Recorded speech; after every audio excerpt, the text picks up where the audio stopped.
The first night at the museum is a classic. While of course not a masterpiece, we all know the concept. An Egyptian Apple product brings many historic things to life at night.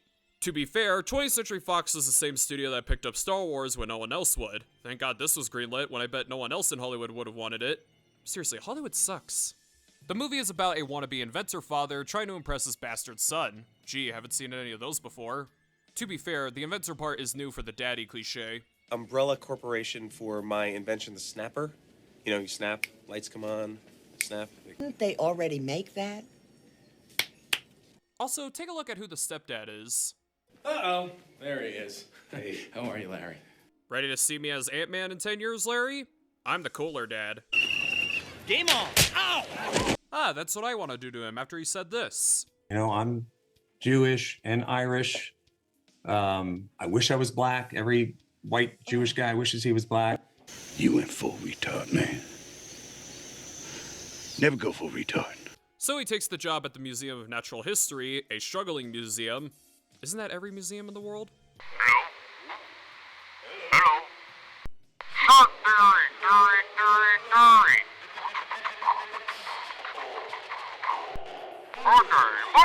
Monday.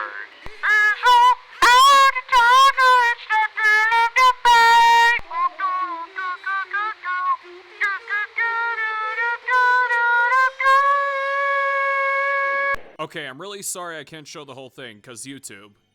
What I also like about Larry is his reaction to everyone as a character in the museum. For example, look, I know you guys are doing your thing, just don't do your thing around here or in front of me, alright? I don't understand your thing, alright? Alright, hope you guys listen. But first, I want to talk about my main flaw in this entire franchise, and that's Ricky Gervais's character, McPhee, who is funny, but his knowledge of the museum is kinda strange. Does he know, or not? How does he not know if this could bring destruction to the property? How does he not know if he's the museum director?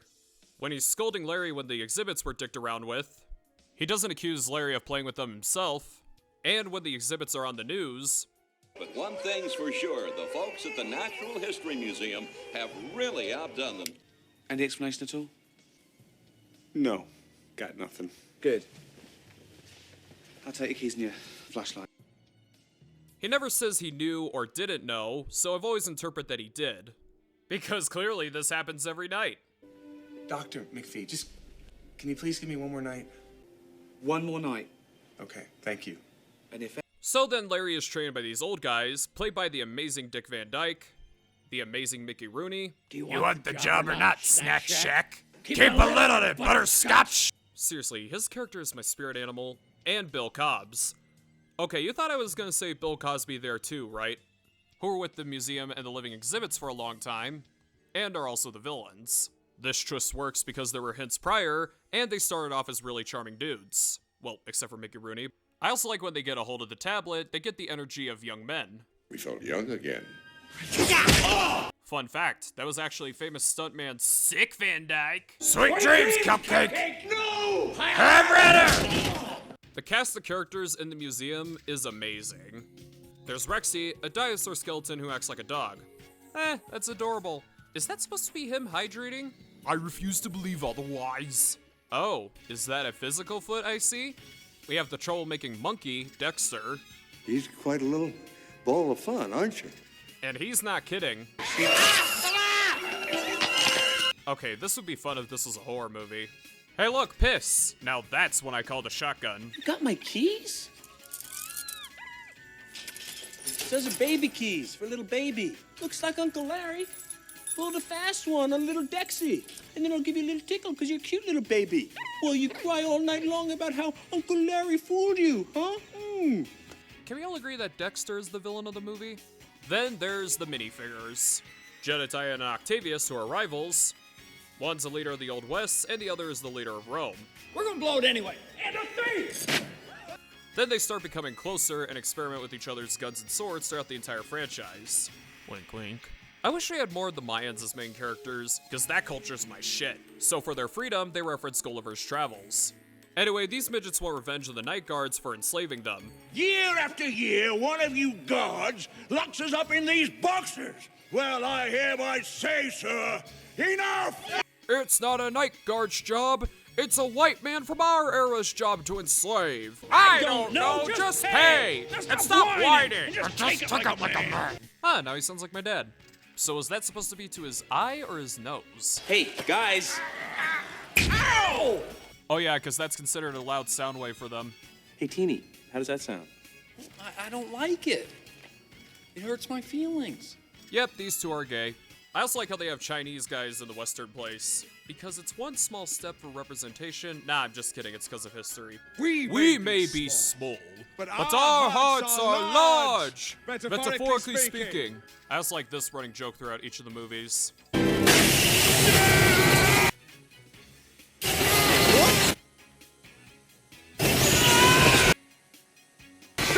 yourself! I ain't quitting you!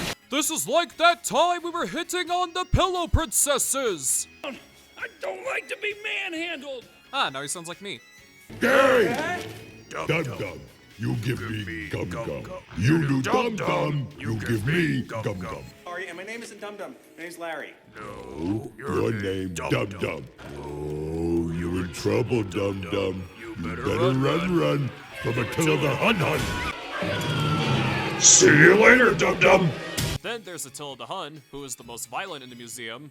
Again, imagine if this was a horror movie.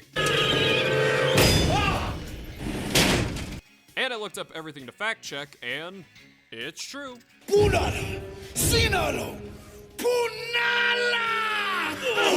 Not the limbs! Okay, how come that hasn't happened before? And the old guys are like, ah, damn it, I knew we shouldn't have gotten that Jeffrey Dahmer exhibit. Also, this scene is hilarious, because Larry tells the story of Attilus Maximus. A long time ago.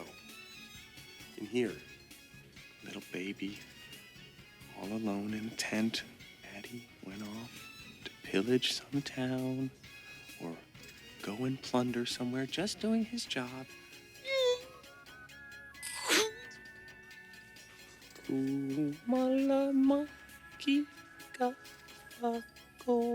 He is singing M-Pop to cure his daddy issues. Okay, I know I'm just joking, but is that a real thing? Wow me damn. Another joke of mine proven correct. You're next. Why is he next? I love that. Then there's... Climb aboard, boy. Take the hands. He's used as a friendly and advice-giving guide in this. Sounds like both Robin Williams and the real Teddy Roosevelt together. Teddy, can you get us out of here? Can't do it, man. This is your moment. I wasn't president of the United States. I need some help. Come on. Actually, I never did any of those things. Teddy Roosevelt did. I was made in a mannequin factory in Poughkeepsie. Good observation if you think about it. Whoa, wait a minute. That's all you got for me? That's it? I've always interpreted the scene as, you're a grown man with a son, Stiller. Save yourself. You just gotta believe! By the way, how many times am I gonna say running joke? Bully! Got you, boy. Oh! When I was a kid, I thought he got that from Teddy. Then there's... You're Sacagawea? That's not gonna go over well with the woke mob. Oh, Sacagawea. You're Sacagawea? Whose running joke is that since she's behind glass, she can't hear anybody. Hey, at least he found an insult for my homies who accepted me as the token Caucasian. What's that? I can't hear you. To then Larry asks the question. Yes, Mr. Daly. Yes, was she deaf? Was she deaf? Well, she's not alive anymore. They didn't have sound cameras yet, so I guess you convinced me. The idea of Larry's love interest admiring a historical figure like Sacagawea is interesting and something humans do go through a lot. Something else I want to mention about Larry's love interest is that I think you can cut her out of the movie and you wouldn't change a thing. She's not even in any of the sequels. Speaking of love interests, Teddy Roosevelt has a crush on Sacagawea. I don't know about you, but shipping real-life historical figures is kind of weird to me. I could see why, because the real Teddy Roosevelt loved Native Americans, but still, it's weird. I like that Lewis and Clark are in this movie. I miss middle school. Also, you better not kill any of the museum beavers, lady. Then there's Ahmed Ra, played by Freddie Mercury himself, Rami Malek. You're the only one, Pharaoh. You've been in there 54 years. You're not getting out tonight.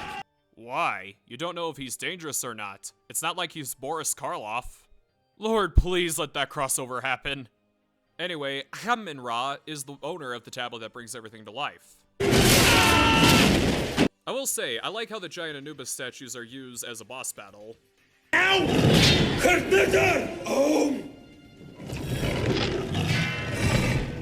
like how they made Amun-Ra intimidating at first. Dad.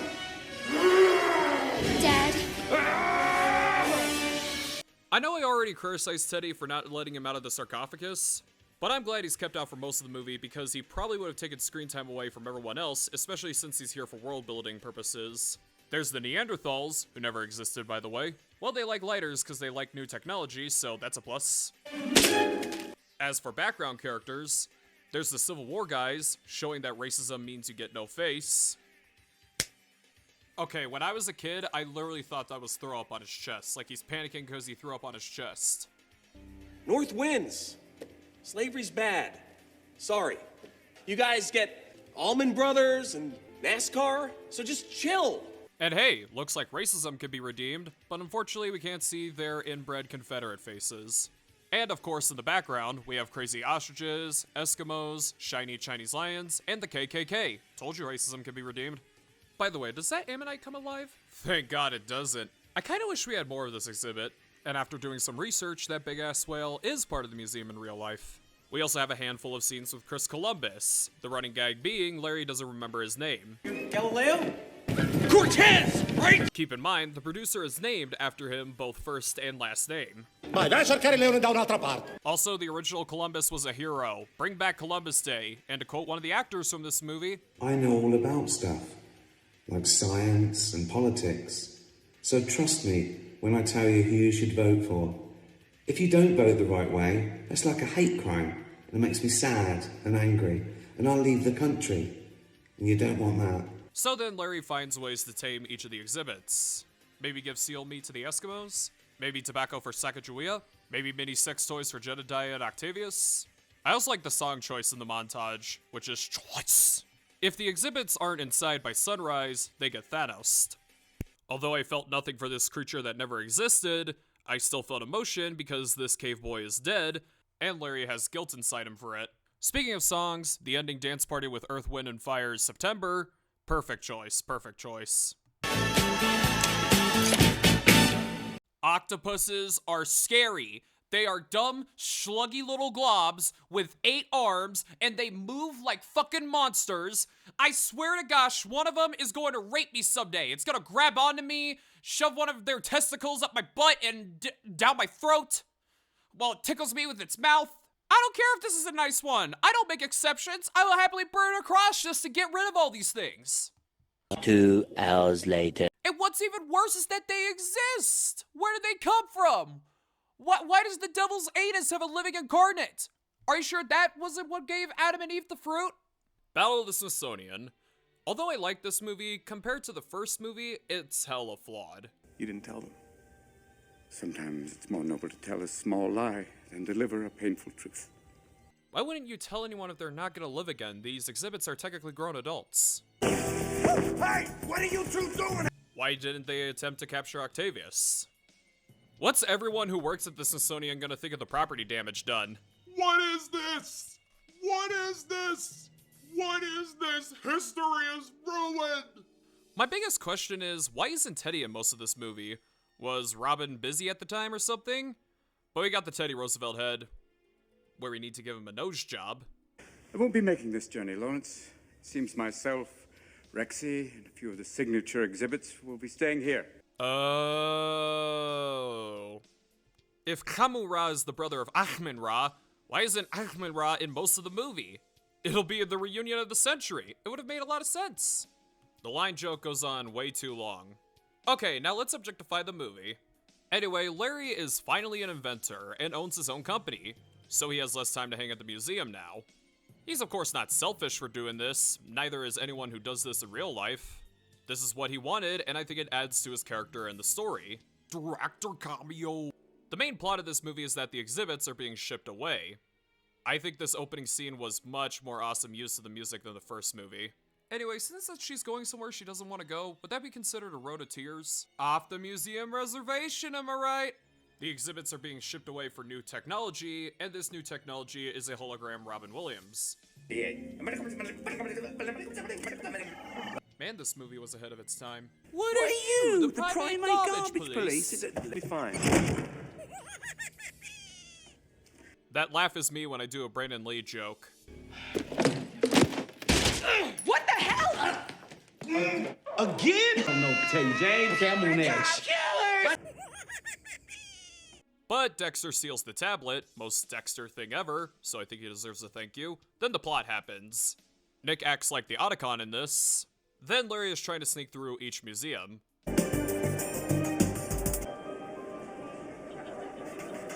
I've been there in real life, and I love history. And I don't care what anyone says, the Jonah Hill cameo is hilarious. All day for a little girl like you to come in and put her precious nail-polished nails all over the exhibit. You know, I'm sorry. Last time I checked, I thought we lived in a free country, so. No, we don't. No? Activists. You threatening me, Brandon? Excuse me? Brundon. Brundon. Brundon. Barundon. So I can't do this, right? Okay, that's actually crazy. Rent a camper, and we will drive across America with my flashlight on your chest. And when I do this. Hey, I found a new spy trick. Now let's go on to Common Raw. His first scene where he's frozen and the music in the background is a perfect way of showing he's a threat. I have come back to life! While Hank Azaria is perfect casting for comedic villains, he makes a good threat, but can also play off everyone around him comedically. The comedic stuff mostly comes from him learning about the present. 2009 at least. I like his design. The crown, the dreads with claws at the end, and I think his speech impediment is better than Sam Jackson's in Kingsman. They call me Common Raw the Bloodthirsty, who kills whoever doesn't give Common Raw exactly what he wants in the moment that he wants. Well, he's not trying to figure out the he's trying to escape. That or he's going to another building. Hank Azaria also has more roles in this movie. He voices Abraham Lincoln. This is an amazing joke. Abraham, freeze! Freeze? He voices the Thinker. I love that the Thinker is obsessed with his own body. That's hilarious. Over here. Boom! Bang! Firepower! I literally thought he voiced the Einsteins, but that was someone else. And that's the way, we like it. All together now, that's the way, we like it. I can, I am, we are, he is, you are, me too. It's such a shame that Hank Azaria got typecasted in kids' movies around this time. I think the guy would do good in a Marvel or DC movie. Moving on to non-Hank Azarias, Amelia Earhart, perfectly casted by Amy Adams. But indeed, aren't you gonna accuse this movie of woke? No, because 1, it's history, 2... Never send a boy to do a woman's job. I spent 2 weeks spear hunting with the tribe in Micronesia. The Micronesians have much slower reflex. It shows that she's an incompetent bastard. Some of her dialogue can even be used to make fun of modern-day feminists. Me and probably anyone near me to get this tablet so we can rule the world. So it is because I'm a woman. Again, I find it real weird that they are shipping Larry with a real historical figure. It's not disturbing, a little... Mr. Daly, I quite like the way you're holding me. No, you're not a real feminist. You need to hate men. Like, really hate men. Going back to the numbers, 3, she also takes time to embrace feminine traits. Listening, I'm not one to shy away from danger. I smell adventure, and damn it, PG-1D bomb. I've seen people criticize that the main cast on the first movie doesn't get a whole lot of screen time, but I think the movie works fine without them because, well, we have new historical figures to explore. But look at the bright side. Jedediah and Octavius have some fun scenes. I like that Jedediah is the main damsel in distress. He's trapped in an hourglass, and when it's over, he'll be buried in his homeland. And since he's the main damsel in distress, he gets a lot more dialogue. So Octavius tries to get Obamacare for help.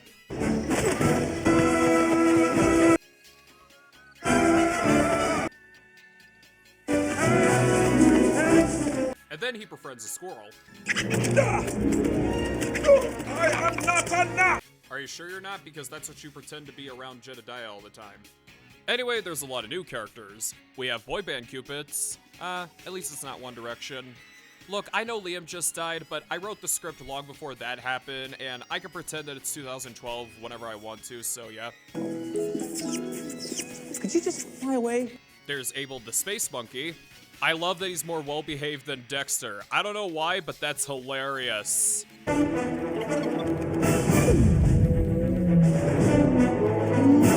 Then there's George Armstrong Custer, amazingly cast by Bill Hader, a fun-loving inbred cyclist. Bill Hader's acting definitely fits into the real George Armstrong Custer, as in a narcissistic, arrogant dumbass, which causes him to get captured and imprisoned with everyone else from the first movie. You know, since that he's a token in this scenario, this is the equivalent to having Ryu in the same jail cell with a bunch of Mortal Kombat characters. By the way, how many women did he sleep with in this box? You. That's not gonna go over well with the woke mob. There's also some unique world building here. The painting comes to life, and you go inside that painting's world. Okay, if it turns into daytime, do you get stuck in the painting and become frozen? They also established that one of the guys in the painting is Joseph, time for dinner. 1 second, Ma. Joey Motorola. the Tuskegee Black Men. A lot of people didn't think we could fly either. Thanks for clearing the runway, man. Civil rights always wins, folks. The main joke is that one of them keeps narrating. The Tuskegee Airmen are on the march once again. The Tuskegee Airmen are living in the moment. Let's hear hard. The Tuskegee Airmen are holding them back. The Tuskegee Airmen are going to Wang Chung tonight. With the villains, Ivan the Terrible. When in fact, the correct translation is Ivan the Awesome. Napoleon Bonaparte. I don't know why, but I think he's more worthy to be the main antagonist. The young Al Capone, played by the Punisher. Okay, references aside, once you see him as the Punisher, John Bernthal was perfect casting for a crime boss. But he's not good casting for Al Capone. Al Capone in real life looked like John Belushi. Believe it or not, there's actually a deleted scene about the whole deal. Which I'm glad it was cut, because in context of the movie, it would have been too comedic and on the nose. How come you're wearing a dress? Trans activists. And the time is short. Short! Why do you look at me when you say short? Definitely trans activists. When Napoleon captures Larry, Larry just allows it? Okay, that's unique. I haven't seen that in a lot of movies. Only for him to be let go so he can find the code. The code is pi, by the way. Damn it, this movie's clever. It's pi 3.14159265. Ouch! Are you sure this wasn't the movie that gave him the role to Punisher? And imagine if Kamura met up with other evil historical figures, like Adolf Hitler, Vlad the Impaler, and Harrison Klebold. Speaking of villains, I didn't know this was the Velvet Bitch. Okay, Darth Vader is cool and all, but why Oscar the Grouch? This is a Fox movie. They have David Lopan, Hans Gruber, and Bennett. Let off some steam, Bennett.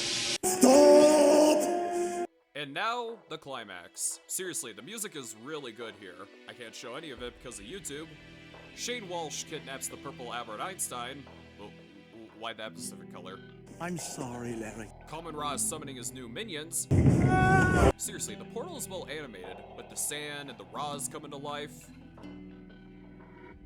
Octavius rides the square! And then the giant Abraham Lincoln, Nancy Archer's everything up. The name is Abraham Lincoln, and you, sir, are in a heap of trouble. Then he scares away the Ra's and they don't do anything in the climax. I could get mad that the Ra's didn't do anything, but it kind of works because it was so comedic and out of nowhere, and also because of the villain's reaction after that. Oh. This is awkward. What now?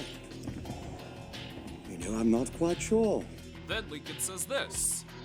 A house divided against itself cannot stand. I freed the slaves, villains.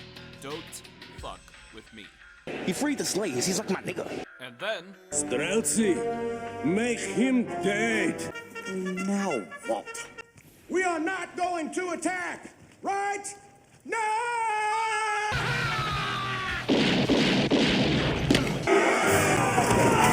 Bill Hader is feeling regret for his real-life actions. I mean, this is exactly what would happen if George Armstrong Custer led a bunch of historical figures from different cultures. Yes, yes, yes, yes! Kill him! So now George Armstrong Bill Hader Custer is encouraged to be the inbred general he never was.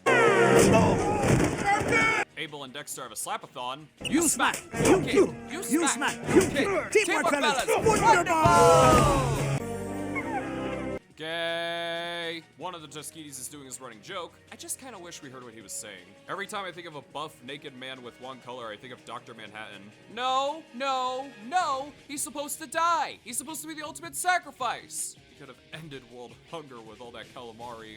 Attila gives everyone a brute beating. Jedediah is about to drown in his homeland, but Octavius can't let his Brokeback Mountain go. No! Because you are going to live! Ah! He gives him his own sword, but he gets a new one anyway. That's funny. Oh, so that's why I have gout.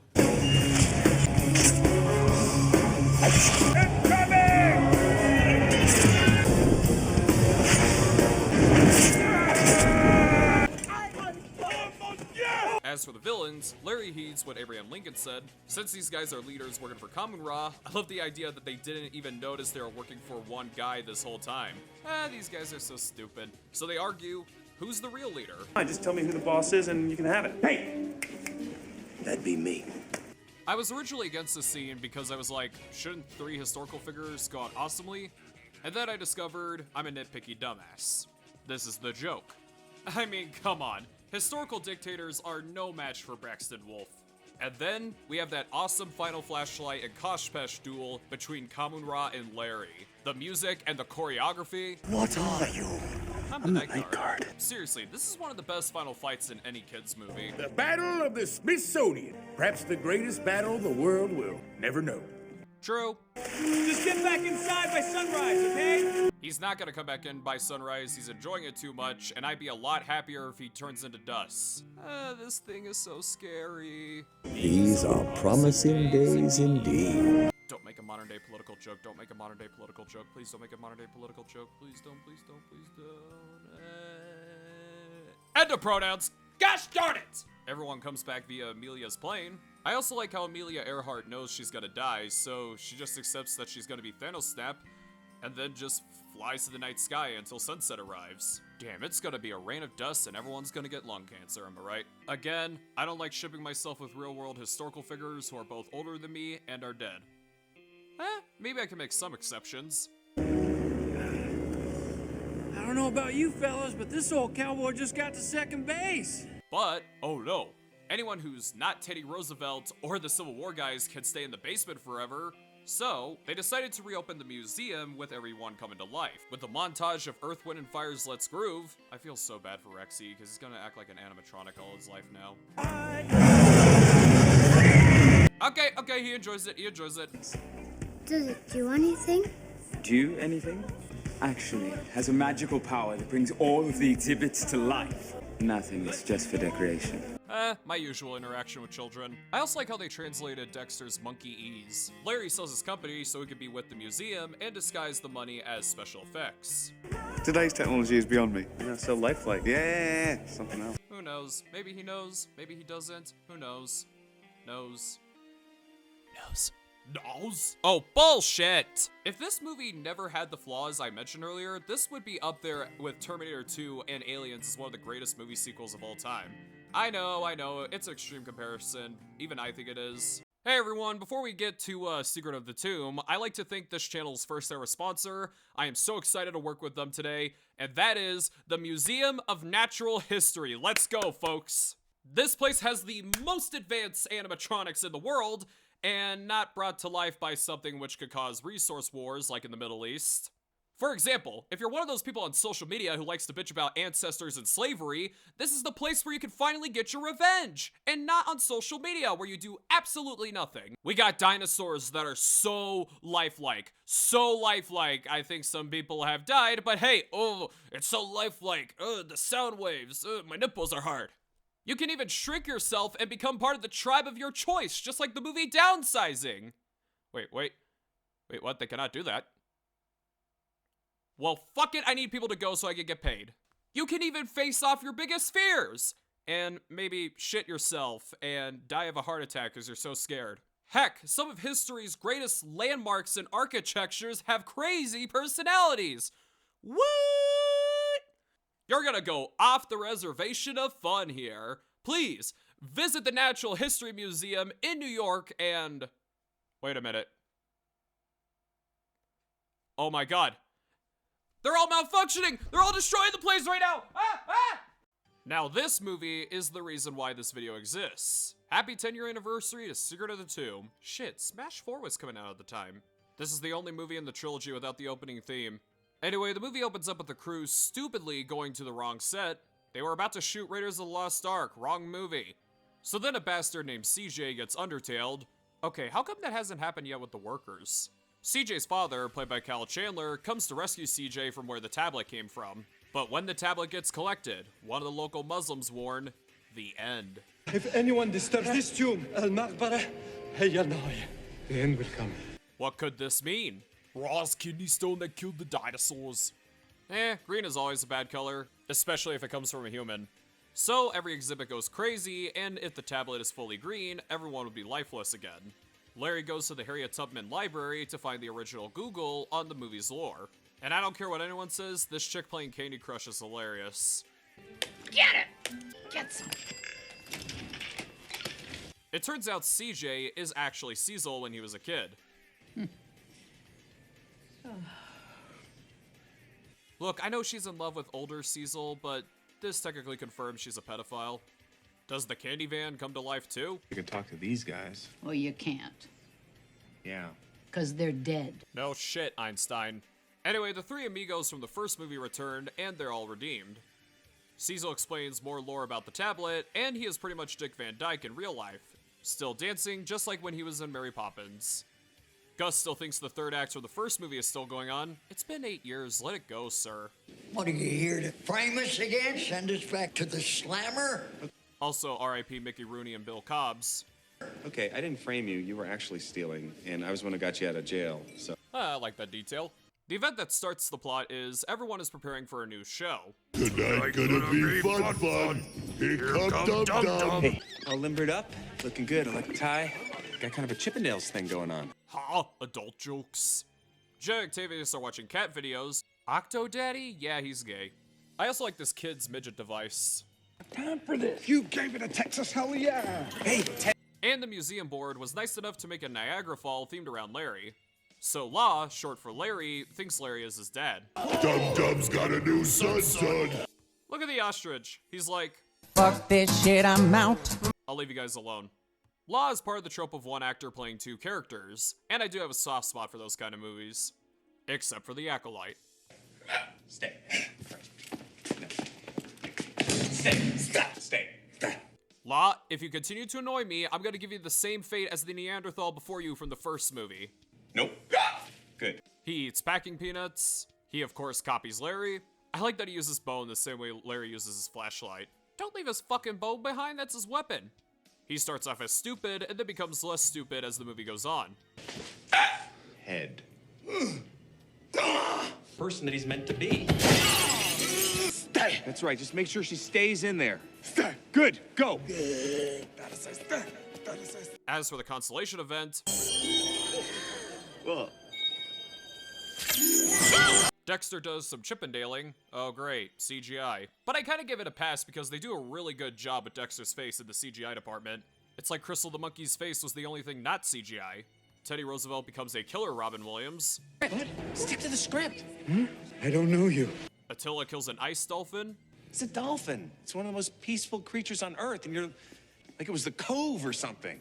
He don't give a damn, I do the same thing. Dexter acts like my cat, and Dexter's about to stab a woman with a kebab. I think you're gonna be full, very full by the time you finish eating her. There will be no time to eat the other things on that thing. Do something! Jen and Octavius are feeling the side effects of chest bath salts. I don't know what's come over me, but I like it! Oh look, the Civil War guys are back. Keeping the last movie in perspective, why would they want to get rid of everyone except for the Civil War guys? Racism is still alive, folks. Racism is still alive. I'm fine with this scene because I think this incident is the perfect cop-out for discontinuing the coming to life disguise as special effects thing.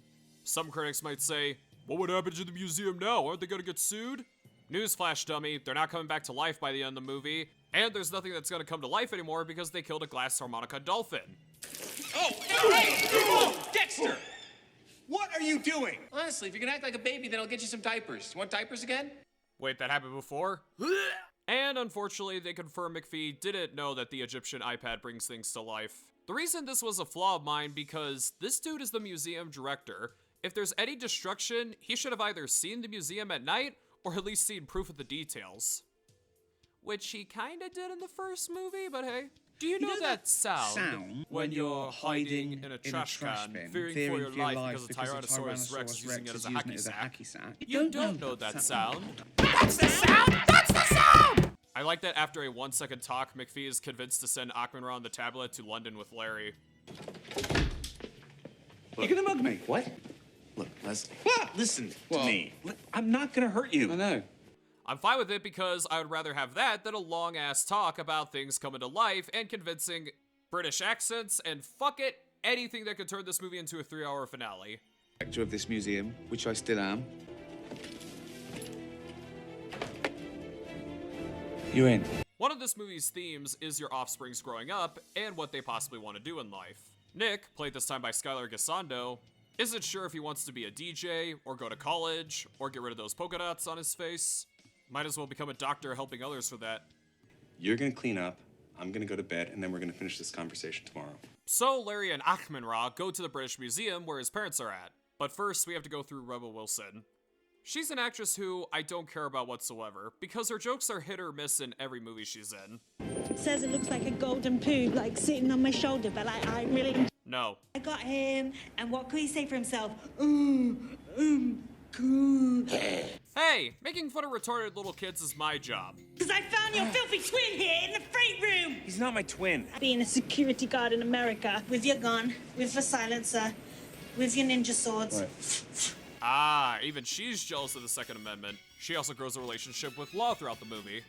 I want this frame as my computer wallpaper. You'll excuse me, I have a museum to run. You boy, Get those grubby fingers off my Ming vase. Hey look, our main players come along. Anyone else find it weird that they were all in the same box? I did research on the British Museum and so far so good. I can only say that because I've never been there. Hopefully there's some beautiful women over there in London. For our new characters, we got the Buddha Hall, with Greek Sphinx as the guests, statues without certain body parts. Again, imagine if this was a horror movie. This place looks like when I did a speedball in an Indian cave. Animal heads on the wall. I have a soft spot for live wall animal heads. Oh, that's nice of Bebop, allowing him to grab his body parts. And it looks like they got a dinosaur dog of their own, but he's not friendly. Which is where we meet our second new main character, Lancelot. And since that he did his wall running and falcon punch, we'll get to the rest of him later. Theodore Roosevelt, President of the United States of America. I have no idea what that means. Ah, what John Candy would say if he came back to life and heard the word non-binary. Meanwhile, while our historical figures are running from Digger, Jen and Octavius are flung into the ground.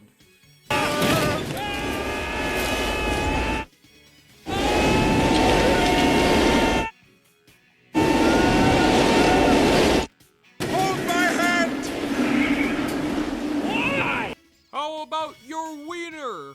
Did you ask me to hold your hand? No. Aw, he's not a homo? We don't know what's up here either.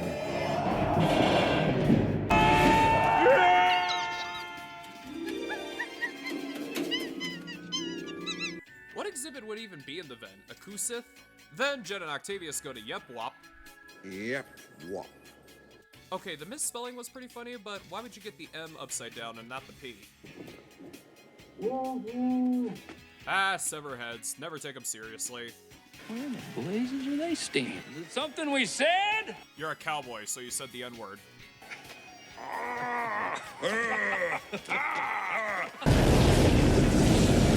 Oh.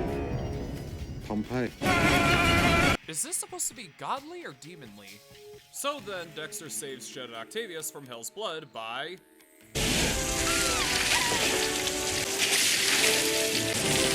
Come on! That wasn't necessary! Why are you two mad? You guys do that to each other all the time.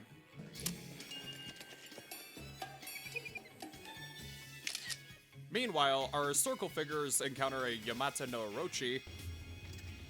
It's a Shang Lu. Whatever. Fun fact, Robin Williams also played whatever the hell that little thing is. Remember when I said the tablet going bad makes exhibits go crazy?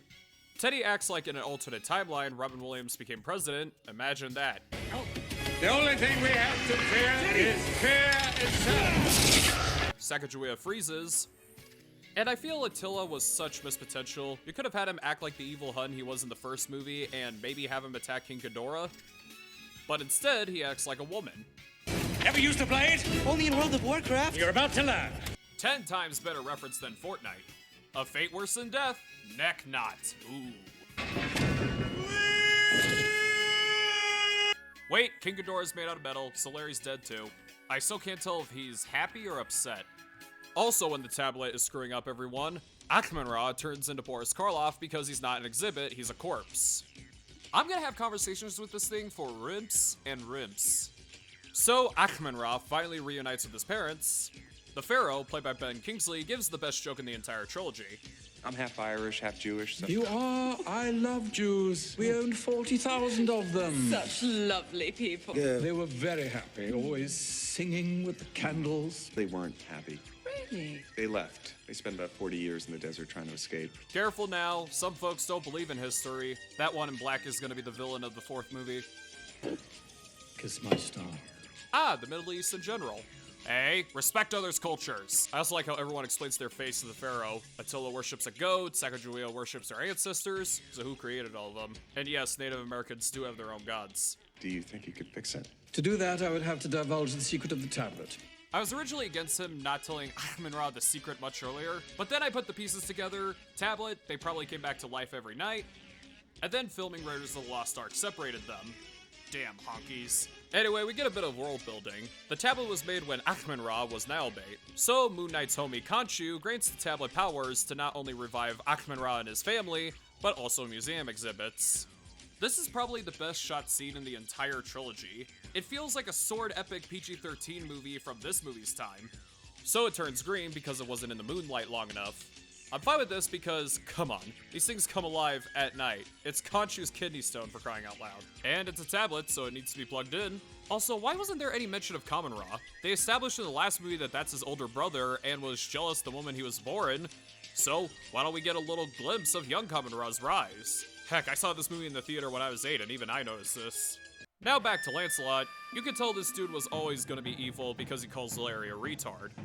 You remind me of a man I once knew at Cameron. No, Eric, our fool. He was the funniest fool I ever met. He was so good. He didn't even have to do anything. He could just walk into a room and you'd laugh. Could we get you one of those hats with the, the funny little dangly bells on? And by the way, Eric was much funnier than you! And tries to get Nick to separate from Larry, playing into the movie's themes. Does any man stand between you and your lady love? Actually, my dad and I, we're stopping. Let no man stand between you and your destiny. Let's wake it up and then kill it. I shall go first, and I shall take the boy. What do you know? But of course, white people are always sneaky. Lancelot wants the tablet for himself because he believes it's the Holy Grail. You sure Eric Idle shouldn't have played this character? Slow it down! I don't know who you are, but I'm pretty dang sure that tablet don't belong to you. You'll rue the day you mocked us with your huge sword and hypnotic blue eyes. His eyes are very blue. And if anyone is wondering why the folks in America are suffering and not the British, it's because... It's his first night. Newborns are stronger, but it matters not unless we succeed. He too will be dead come the dawn. Ah, that's cool. I just don't like calling him a newborn, that's weird. So Larry and Teddy have a Smash Bros 4 battle in the painting. Get it, because it's 2014. I especially love how they run and stand on each side. They make us think Mr. President dies, but gets portaled back to life. So now there's an outdoor chase. Lancelot commits a typical rapper, as in stealing from the Popo. The Asian guy, the monkey, and Nick go to sabotage Rebel Wilson. Our historical figures play laser pointer with the big nut bronze cats. Why don't you take a picture? It'll last longer. True. We're just as God made us. You two are blue sky bait. Don't start talking about God. Lancelot finds a Camelot play. Now, I'm a little bit mixed on Hugh Jackman's cameo. I've made it clear in the past that I'm not a fan of movies referencing or acknowledging other movies, because to me, it prevents these movies from standing out on their own. But the Hugh Jackman cameo kinda works because he is a stage actor in real life. Same accent, wrong country. Yeah. Huge Ackman? And then his reality is crushed. Not real! Do you know how long I've dreamed of Camelot? And you know what should have happened with the Wolverine reference? Come on! For nothing! The tablet should have given him his claws. And let's be honest, Hugh Jackman is only in this because he was Fox's A-lister at the time. They even have the theme for the movie. And if this movie was made after Disney bought Fox, this would be the theme. If we go, I will break you.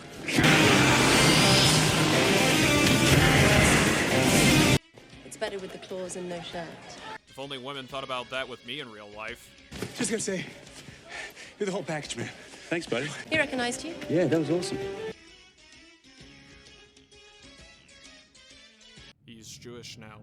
When Lancelot gets on the roof as the final confrontation, Lancelot basically wants to find meaning in his life, but... But I'm Lancelot! There never was a Lancelot. Lancelot is a legend. You're not real. I don't understand! Take in, but please, just give me the tablet. And... Back to the museum. Stand there as little children ogle and point. And learn and get inspired to do great things. Some people might have a problem with this scene because he just came to life, but since he just came to life, he at least have to have memories of when he was lifeless. His eyesight. So I can't blame him for wanting to chop whiny British kids with his sword. But, oh no, Ackman-Ra is Boris Karloff again. Attila drops. Jen and Octavius experiment like they did in college. Teddy falls. Sacagawea freezes. And Dexter gets the war treatment. Lancelot allows Larry to fix the tablet in time. Everyone is back. However, our historical figures have a little talk. They all agree that the tablet and Ackman-Ra belong in London. With his family. But the main issue is they won't be able to stay. They want to go back to New York, even though it means they'll be permanently lifeless. Dad, if we leave right now, we can still catch a flight. Get home with everyone still awake before the sun comes up. Lucky. The greatest romance in film ends here. If I were to nitpick, I wish Nick was in the ending saying goodbye to everyone. So what do we got here? The instructions are taped back together. And Larry hangs up his suit. Seriously, this reminds me of my high school graduation. What's even more heartbreaking is that the midgets are not alive, but Jen and Octavius still are. Come here. Come here. Hold me. Yep, he's gay. Dex and Larry are in the Egypt room, looking at the missing tablet. Instead of a slap, Dex gives Larry a kiss. If I were to nitpick, I wish Dex would have given him at least one slap and then a kiss, or kiss, then a slap, then kiss. Again and again and again, you know, for old time's sake. Attila finally learns English while his Hun mates are still standing there. My friend. The East Island head just sits there. Ah, and Rexy just sits there too, huh? Teddy says goodbye to his fanfiction.net girlfriend. Another nitpick, I kinda wish we got a callback to the I can't hear you scene from the first movie. And yeah, I think you, the viewers, have been waiting for this part. Before Robin Williams died, he was on the early stages of Parkinson's and Lewy body dementia. In fact, they incorporated it into the film. I fear we've turned a corner. Egypt now. Wait, shouldn't we? Lawrence, we have a problem. This one turned to wax as well. While filming this movie, he apparently had trouble remembering his lines, and was saying some strange stuff out of nowhere. Sad, but on the third one, we're shooting at the British Museum, and we have the place all to ourselves. And Robin, you could tell something was happening with him, right? He would go on these riffs every once in a while and light up the world, and you'd be like, Who is it? Who are you? He'd see us all on our phones, and he'd be like, what happened to this? And so I see him kind of veer off, and he walks off alone, and he's just kind of staring at this massive rock. Like, what's going on with him? Is he all right? So I walk up, is everything okay? And he looks at me, how often do you get to be alone with the Rosetta Stone? Although not intentionally, this is a perfect send-off to not only Robin's career, but also his life. It feels like he's talking to the audience. It's time for your next adventure. I have no idea. I have no idea what I'm gonna do tomorrow. How exciting. And then he does one of the gags from each of the movies. Bully! No! Gotcha! And then, smile, my boy. It's sunrise. I was around 8 at the time this movie came out in theaters, and when Robin Williams died, I didn't know Robin Williams died until 2 years later. And honestly, since I was so young, I watched the first 2 movies a lot when I was a kid before this movie came out, and after this movie came out, I just stuck to the first movies for some reason. Not because I hated this one, but it's because this was just an afterthought. And after watching this movie for this review, I think that's gonna change moving forward. God, it feels strange. Maybe because I was young, which is why 2014 felt like an eternity ago, but it felt like days ago when Smash Ultimate came out. It felt like a century ago when The Last Jedi fucked up the entire Star Wars franchise. What I'm trying to say is sometimes things feel more older than others. Again, I barely watched this movie after I saw it in 2014, so this one still kind of feels new to me. Again, I grew up with the first two movies, and not to mention Robin Williams died. I was at the end of an era at the time, and I didn't really care all that much for some reason. Now that I'm an adult, I am happy with my stance on entertainment and emotion I could feel because of it. And although I was scared at first, I'm gonna embrace things getting older now. And clearly my parents felt the same way with everything they grew up with in the 80s. Heck, I now know kids who were born in 2014. What the fuck? Seriously, the idea of Big Trouble in Little China being new just feels weird to me.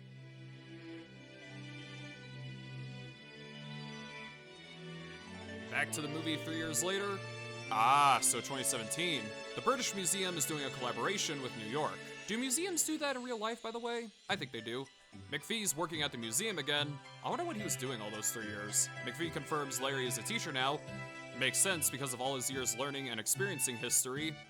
Rebel Wilson finally brings McPhee the tablet, and McPhee is given the proof that I'm still convinced he's seen before. This is the ending with the dance party cliches like the previous two movies. This time the song is not Earth, Wind & Fire, and this time it's Gotta Be Real by Cheryl Lynn. A fitting song the more I think about it.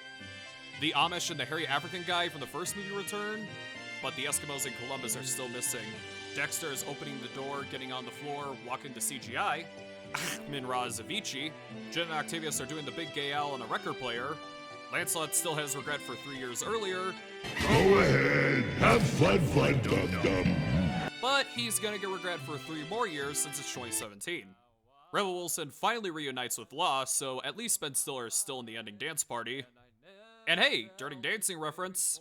I'm not going anywhere.